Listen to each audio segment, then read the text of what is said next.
Hey YouTube, Mark here with some quick thoughts of the Ghost Recon Wildlands open beta. I have some footage from both the Xbox One and the PS4 versions, of which I played each for a couple of hours. The differences from what I could see are kind of small, and Ghost Recon overall looks fantastic and plays nearly identical on both systems. There are some quirks here and there, but those quirks tend to span across both versions of the game, and I'll get into that in a little bit. So first up, let's discuss Ghost Recon Wildlands on the Xbox One. Almost right away I noticed some screen tearing, as you can see right here with the screenshot. And there's also a weird graphical glitch. But, being that this is a beta release, I expect it to be fixed before the final hits retail. During some of my playtime with the Xbox version, I also noticed in certain areas that the frame rate would dip, and then the game would become unplayable. It just was too choppy, really. Other than these issues, the Xbox version looked and played pretty well. I love the foliage, the textures.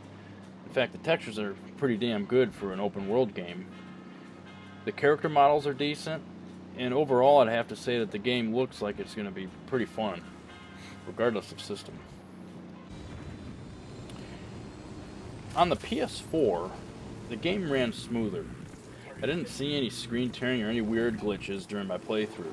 As a whole, currently, between the Xbox One and the PS4, I'd have to say that the PS4 version is better optimized, but this should change during final release.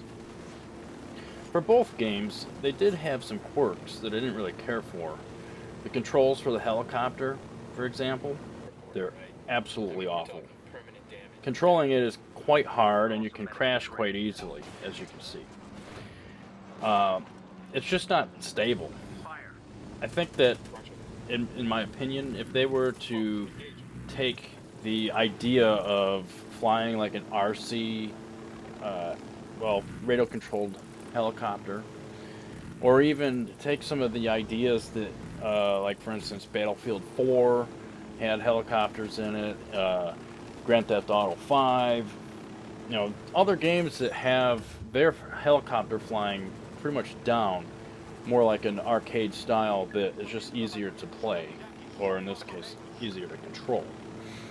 I think it would make the controlling, at least for the helicopter, a lot easier. The physics, while driving cars or trucks, jeeps, whatever land vehicles, it seems decent. However, the controls for the cars and trucks and all the other vehicles, they suck. And I thought that Ubisoft made racing games in the past. You would think that they would take the technology and the ideas from the racing games and bring it over into the driving portions of Ghost Recon, but I guess that's not really the case here, because driving here is a task. It shouldn't be a task, it should just be easy. I mean, even Far Cry 4's vehicles were a little bit easier to control. And one thing they did get right, though, is the damage to the vehicles. Your car, truck, it's going to get destroyed, and honestly, I love it. The vehicles here actually have damage, unlike, say, Gran Turismo. Now I want to talk about the weapons. The ones that I encountered were pretty great. However, I do know that there's going to be a hell of a lot more in the final game than what I used. Hell, there's probably a lot more in the beta. But I was just more or less interested in exploring and checking out the environment and various other technical sides of the beta.